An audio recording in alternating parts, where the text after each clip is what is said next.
Hello, my name is Emmy DeGrappa. Each week, we bring you stories asking our guests the question why. We learn about passion, purpose, and the human experience. Brought to you by Wyoming Humanities with the generous support of the Wyoming Community Foundation. This is What's Your Why?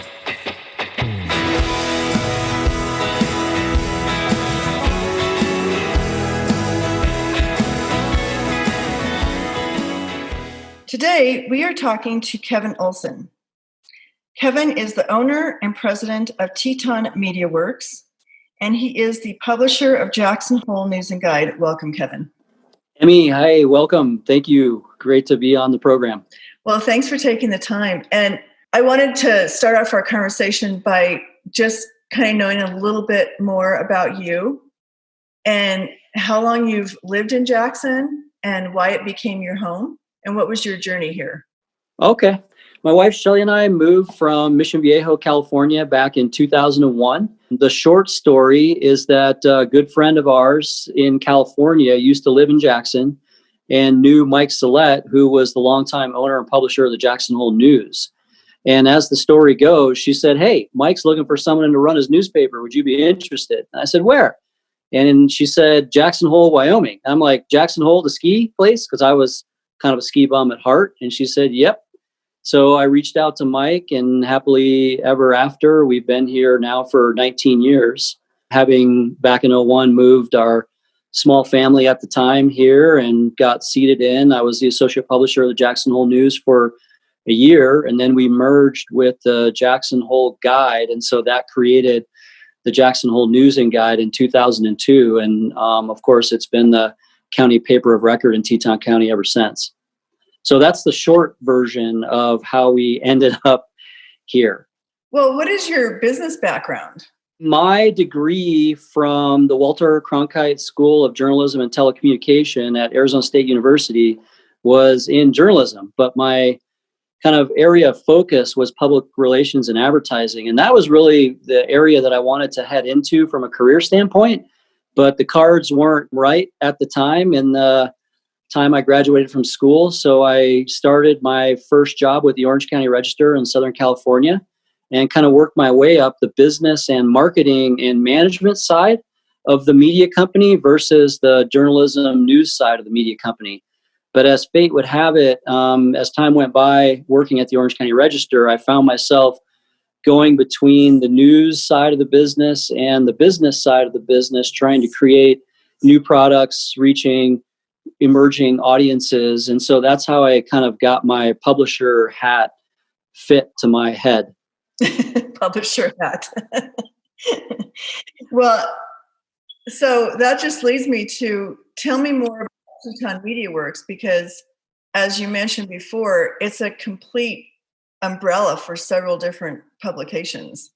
When I purchased the business from my predecessor, Mike Sillett, back in December of 2012, I envisioned us being more than just a newspaper. I envisioned us being more of a diversified media company because I saw the landscape in front of us and the disruption that was happening across all facets of the media business. And I knew that you couldn't stand on one leg.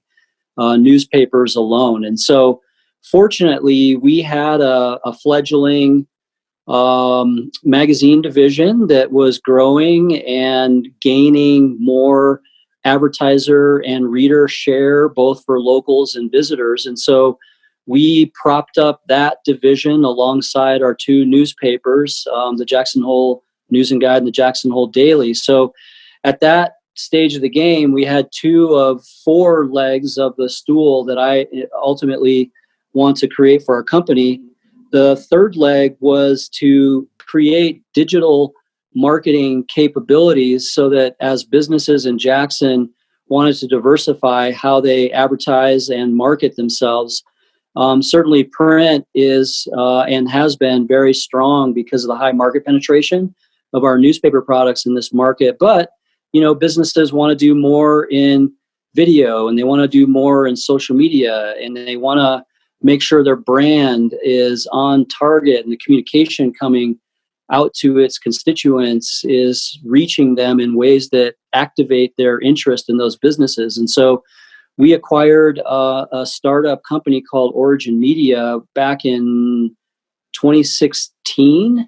And that created the third pillar where we were able to, or the third leg, we were able to offer digital marketing services to businesses in and around Jackson, but really throughout the Rocky Mountains. And Scott Page heads up a talented group of people who can build websites, they can produce videos, they can look inside a company's communication tactics and recommend ways to do it better, reaching their customer base more effectively.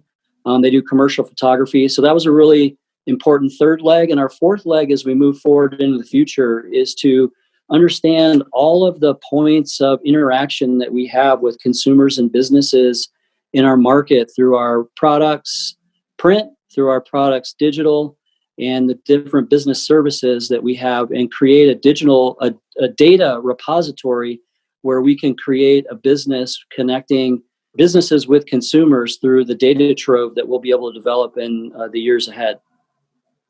So that's kind of the multifaceted four-pillar, four-legged stool that we envision for our diversified media company. Well, I think it's interesting that you had that vision way back when, and here we are in the digital world now more than ever, probably. Yeah. How do you see people still embracing print? How do you see people still embracing the Jackson Hole News and Guide printed? Not the online one, but the printed one.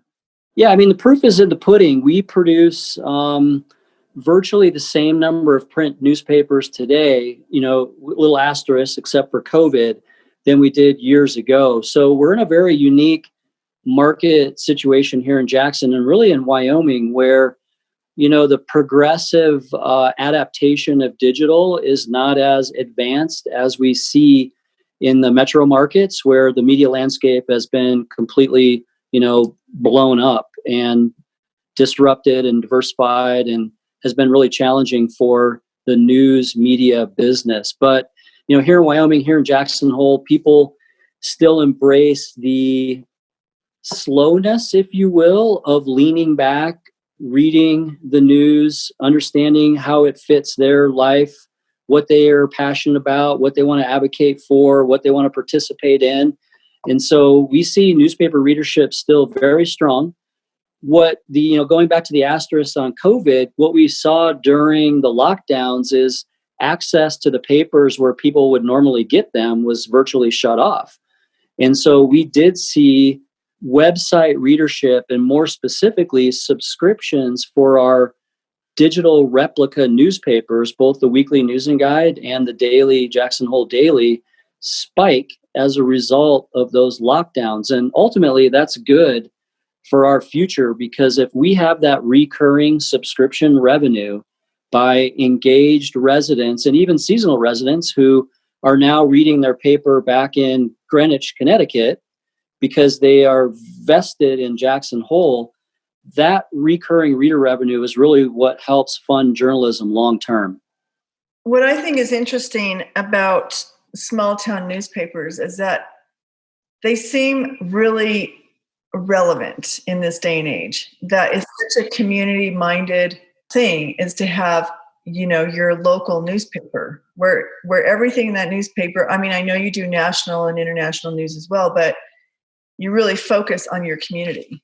In the Jackson Hole News and Guide, it's 100% deep dive in the community, yes. And so our ultimate path to a reader is we know that people come perhaps when they're younger or perhaps when they're just new to the market and they're still trying to figure everything out. But once they get settled in, once they get jobs, once they get married, once they have kids, once they're on boards, they need to know what's going on in our community. And so the Jackson Hole News and Guide's weekly approach of everything local, deep and wide has served, our community well, but it's developed by some super pro journalists who have a great vision on bringing to life what happens every day in Jackson Hole and summarizing it in that weekly report. Do you consider the News and Guide to be a centrist, not a liberal, not a conservative paper? You try and stay in the center? What do you think? Absolutely have to, and try to with all of our might. There understandably is a lot of criticism towards media these days of being a right-leaning or being a left-leaning paper. We steer clear of all of that, excuse my French, crap, because our job is not to polarize. Our job is to objectively inform. And so our center point is the truth. Let's boil this whole down. Let's boil all this down. Let's talk to the sources. Let's determine where the truth lies in anything, whether it doesn't get that intense with a feature story on, a biologist doing work in the National Elk Refuge. But when it comes to controversial topics, we have to stay down the center, present both sides. Our reporters are trained to include that in their news reporting. Our editors are trained to look for little diversions that may lead a reader to think that, we're trying to angle or slant, but that's not our job. We produce an apolitical paper for people to make their own decisions. We've got an intelligent market here, and we just want to provide the information. They can take it and decide what they want to do with it. So I guess you are in a very unique position, but I also understand that newspapers throughout the U.S. receive a lot of their content from press releases, right? And so how do you guard yourself against fake news? If you're just like having press releases come in on different candidates, especially in the national arena, how do you guard against like what is pertinent to write about and what should we just like ignore? Okay. You're starting to touch on a really key point, and that's the difference between local news media and national news media. We're not inundated with the things that you let out with, angling releases, trying to persuade or advocate for certain positions. We're more inundated, if you will, with releases from, the local arts organizations or the local conservation organizations or local businesses. And so, we'll take those releases. It's our internal protocols that we do original reporting on press releases. And that happens 97% of the time. The other 3% is when we just don't have the staff time to do our own original reporting, but we know who the source of that press release was. We can read the authenticity of the information there, and we want our readers to know about it. So we'll print that. A great example is the Jackson Hole Historical Society and Museum just recently completing the purchase of their land in downtown Jackson. That came in as a press release. We ran it as a press release because we understood all those factors that I just mentioned. We wanted to get that information to our readers because that was a big effort that consumed a lot of time and energy last year and into the winter and the summer for the museum. So there's some very national topics that boil down into very local topics like immigration and housing and women's issues, for example. How do you deal with those kinds of issues on a local level? Thanks for bringing that up. We will definitely look at what's playing outside of our little cocoon here and take a national topic, but look at it through a local lens. So when it comes to a topic like women's issues or immigration, we're going to be seeking local sources on the ground to interpret that national movement or that national issue and what it means to them here, what it means to us here. So we'll report through their eyes using the national spectrum as context, but we'll tell the story through the local angle.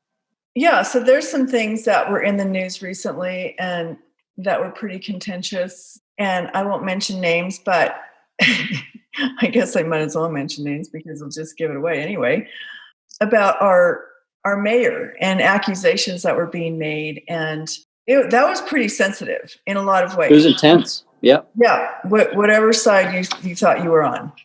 Yes. So how do you choose to handle that? Especially when you know people's lives, people who live here, their reputations are at stake. How do you deal with that? So typically, things will come to a news reporter in the form of a tip or a rumor or an email or a phone call. And it's that reporter's job to understand a little bit more. And so there's a process of vetting and probing, interaction with his or her editor Mm-hmm. to seek guidance on how to pursue this topic professionally, ethically, responsibly, making sure that we abide by, some of the tenets that we hold true to that's consistent across all of our journalistic reporting. In the case of a rumor or a tip, our job number one is to go to the authorities and find out if what we're hearing is true or if there's evidence or a report or a filing or a claim, things of those nature. And once it's determined that there is something there, we go to the sources. And generally speaking, the sources want to let their side be known or they don't.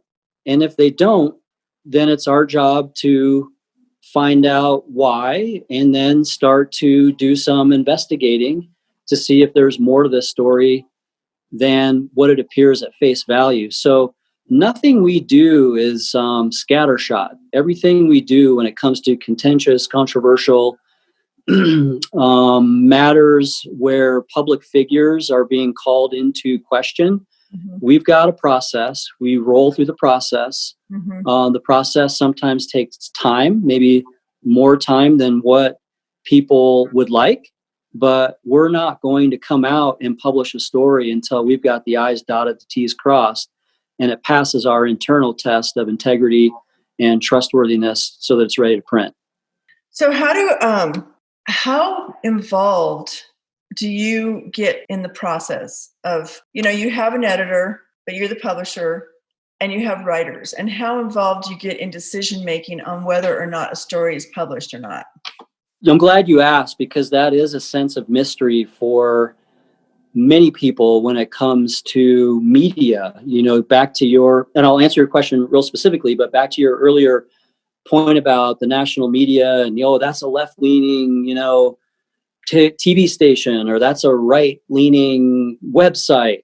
We are independently owned and operated, and I can choose how we want to publish our newspapers and our news, which is now published on news or in papers and online. In our case, my job as publisher is strategy and business. Like, I got to make sure we have all the business fundamentals in place so that we can support the staffing of a newsroom who follows a very calculated approach to reporting and disseminating news in our market. I choose to allow my editors and their experience and professionalism to handle 99% of decisions that go down in the newsroom. When there's something of larger significance, I'm alerted, and I will certainly want to be involved in those discussions more from a steering standpoint, because I want our staff to be convicted and make decisions on what they feel is best for our readers, not necessarily based on pressure from a publisher. So I try and stay away from getting close to the readers. The editors and the reporters are the closest to the readers, and these people are pros. They wouldn't work here if they weren't. And so they take great care and concern for how some of these stories work their way from tip or concept to publication and presentation. So I am not involved in the day-to-day idea generation or editing or vetting of stories. We have much more talented people than me doing that. Well, I'm sure that's not true because you had this great vision for the paper. But I also am interested in how, even though we're a small town, we're kind of a big town in a big way, just because of where we live. Our proximity to Yellowstone, our proximity in the world makes us a bigger place than we are. For sure. And so, what's your relationship with the larger national media organizations like, the New York Times or the Washington Post? Or what kind of conversations are publishers having about the future of newspapers in general, not specifically, the Jackson Hole News and Guide, but just where is journalism going? Relationship and futures. Let me address relationship. We really don't have a relationship with the larger metropolitan newspapers other than subscribing to some of their syndication services that we use in the Jackson Hole Daily. So we will use Washington Post columnists, New York Times columnists, Creators Syndicate columnists, and believe me, Pamela Perricone, the editor of the Jackson Hole Daily, goes through these columns with great concern for representing a balance of viewpoints by the time they hit the opinion page of the Jackson Hole Daily. More, though, we'll talk to regional publishers that are, doing kind of the same stuff we are, working within communities, 20 to 50,000 residents, and just trying to benchmark and learn and understand how they're doing things so that we can try and improve our game and not become complacent with how we do our work here in Jackson Hole.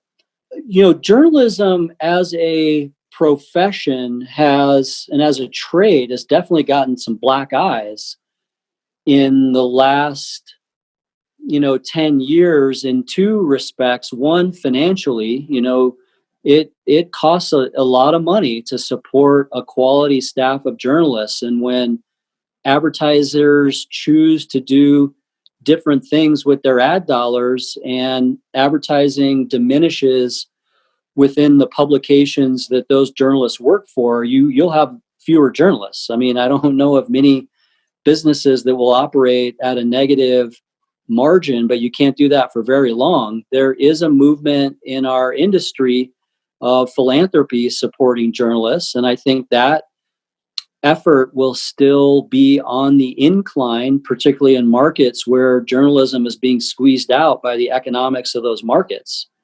In markets where journalism can be supported, fully and fairly, they do the work that needs to be done to keep community members engaged in their community. You can always tell the health of a community by looking at its local newspaper. And I don't have a direct scientific correlation here, but, Emmy, you travel, take a look at the local newspaper in towns that you really like to visit and hang out at, and you usually have a healthy paper, and it's the content, the vitality that the information provides its readers that keep people engaged. The number one enemy of communities across our nation is apathy, people getting too busy, too wrapped up, and not looking out and seeing how they can participate and make things better in the communities that they live. And that just takes some time and some effort and some elbow grease and some prioritization to do that. And so, journalism going into the future is solid. The funding of it is going to bounce around. It's going to be challenging. There are going to be fewer, which means the fewer that there are, the more disciplined they must be at presenting a fair and balanced, although that's a pretty commonly used word these days for a popular news channel. The reality is that, the objectivity that can be offered through journalism is what's really needed, especially in times as contentious as we're in right now politically. Right. It's going to be interesting. Well, for you, it's going to be really important how you publish the outcome of our election results that are coming up. Well, there's those two levels again, bumping up against each other. What I was saying earlier, and I'm sorry to talk over you, is that all I really have to worry about is the local election, because that's our framework for our news resources. And so, we will provide an objective and accurate report based on the information we're provided by the clerk's office on the election results locally, and we'll have a good night's sleep. And then we'll leave the national stuff to the national people. That being said, the Jackson Hole Daily, one of its secret sauces, if you will, has been that it takes a step out into the nation and the world and, into business, and provides an encapsulated report for people who just want to simply know what's going on. And, they'll have their work cut out, but they use the Associated Press, which is, that's vetting news organizations providing that material to the Associated Press. They have their own editors and fact checkers that then will go through those published news stories to condense it down and then syndicate it to us. They're not perfect. We're not perfect, but we're all striving for the same thing, which is that accuracy and objectivity. So I was going to say guarantee. I don't want to say that. I know that we'll get the news that the Associated Press has vetted, and that's what will turn out for the next day's paper on Wednesday, November 4th in the Jackson Hole Daily. It's a big day, big time. Yeah. Kevin, what is the role of social media in journalism? I think, social media in our playbook, its primary role is distribution of our content. So we will post select stories to social media so that people see something that, if they hadn't had a chance to read the paper this week, might capture their interest and then divert them into reading that story. So for the most part, that works really well. Where social media starts to become a little bit problematic for me as a publisher is in two areas. And I'll just touch on these lightly. One is just the commentary that devolves from social media posts. I wish that people would speak in social media like you and I are speaking now. We have a certain sense of respect. We're people. If I'm looking at you, I say things direct to you. And it seems like social media comments devolve into name calling.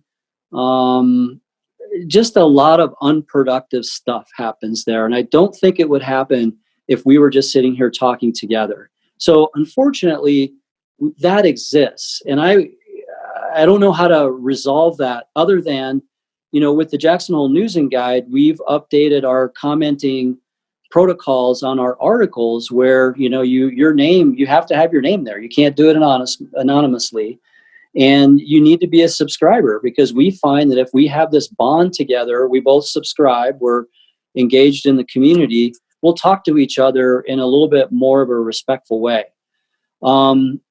The other thing that I see with social media where it kind of goes south is people, it's kind of like use social media at your own risk. People will tend to like and follow people and organizations whose views fit theirs.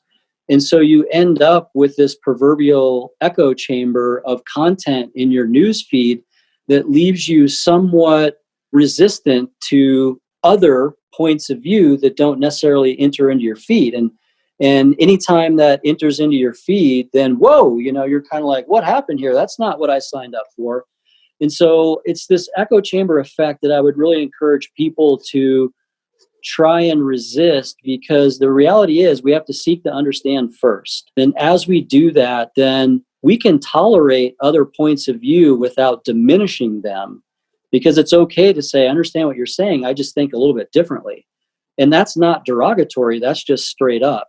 And so I wish there was more of that kind of interactivity in social media today, but I just don't know if we're ever going to reach that. Well, it's interesting that you say that, because our resident scholar is Mark Jenkins, and he's been doing a lot of research around Wyoming, talking with publishers of newspapers. And one thing that has come up as a big concern is that even though the local newspaper is trying to stay very centered, not be liberal, not be conservative, but what's happening is they get a lot of criticism because people in their community are getting their news on Facebook. Yeah, it's a big problem because Facebook is not a substitute for news. Right. because there are a number of news-like things and opinions and commentary that enters into the realm of social media that hasn't been vetted. It hasn't been created by ethically trained journalists. It's been created by advocates, and there's nothing wrong with advocacy, man. If you're passionate about something, advocate for it all day long, but that can't take the place of objectivity in what news sources, journalistic news sources, are there to provide.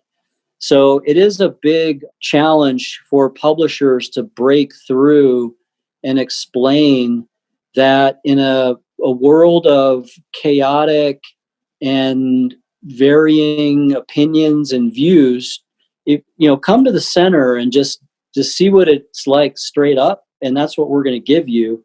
Now, that involves trust. So if I'm going to say that, our track record looking back better prove it. And if it doesn't, then I'm not going to have the trust in that person to do as I just suggested. So that's where we have to look at ourselves as news publishers and make sure we're consistent, we're towing the line with our ethics and our reliability and across the entire spectrum of stories. And so if we make mistakes, we got to be the first one to step up and admit it and correct it and move on and do a better job learning from it. Let me ask you something before we leave this conversation, because this just came into my brain. Because I was thinking, as a father and someone who's involved in current issues every day, that our millennials aren't voting. And do you ever ask your kids about why they should vote? Absolutely. Our kids have been encouraged to vote since they turned 18. I have two that are over 18. And, we just, even though I'm in this business, I mean, we sit down with the election section that we publish and we kind of read through and generate ideas and talk about candidates, talk about, the issues. We've got an extra penny sales tax issue on our ballot this year. We talked about it. So I think, let me just step back and say, the civics class at Jackson Hole High School has definitely made an impression on the friend groups of my kids, because there really hasn't been that hesitancy. They see it as a rite of passage, being 18 years and above, to participate in their democracy, which is super cool. And I would imagine that same civics orientation is replicated across the state of Wyoming. And I think our educators are doing a great job in that regard.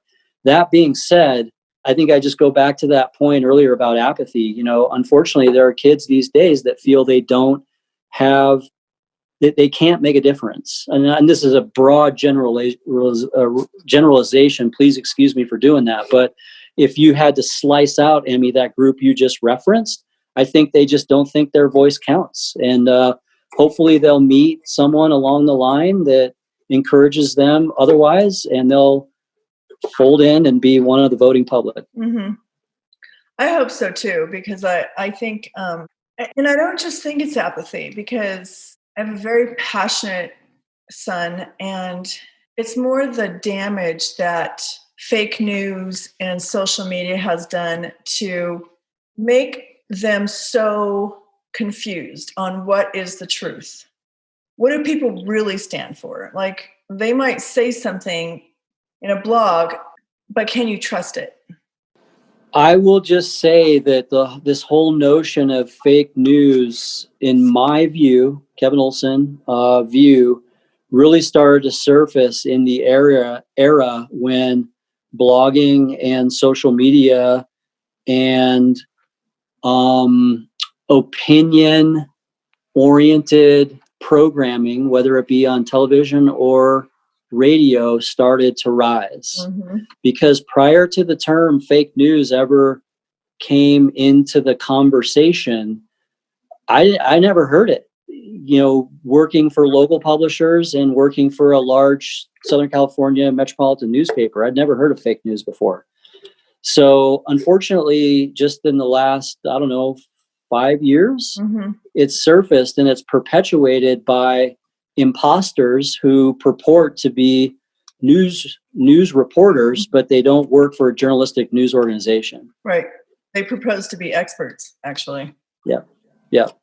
It's just that kind of stuff is what discourages me. And I do have a lot of hope for our young people, but I feel like the people who are in our age group really need to really figure out how to step up and like, make a difference in cutting that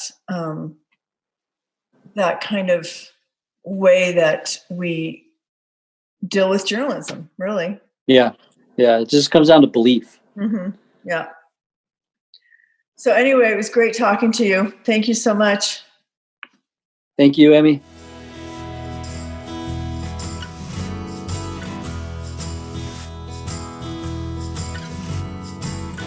Thank you for joining us for this episode of What's Your Why? Brought to you by Wyoming Humanities with support from Wyoming Community Foundation and generous supporters like you. To learn more, go to thinkwhy.org, subscribe, and never miss a show.